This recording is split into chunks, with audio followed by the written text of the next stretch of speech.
बाबा आशीर्वाद देणार आहे.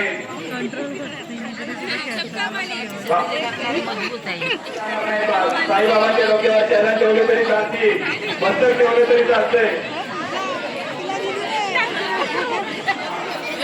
सावकारांनी काहीतरी मागण्यासाठी जात आहे. हातात क्या नाही, कसलं क्या नाही ते माहिती नाही, आणि पिशवी आहे.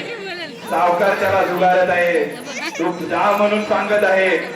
बस सावकार काय ऐकायच्या मागे नाहीये. सावकार सगळं दिलंय, पाया पडले तरी पण ते ऐकत नाहीये.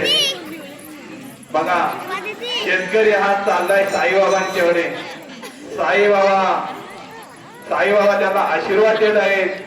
मला वाटतं ते प्रकट होऊन त्याला आशीर्वाद देणार. त्याने साईबाबांची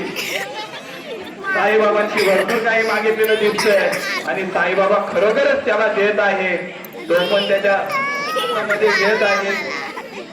आणि बघा, साईबाबा आता काय चमत्कार करतात बघूया. साईबाबांचा हा चमत्कार.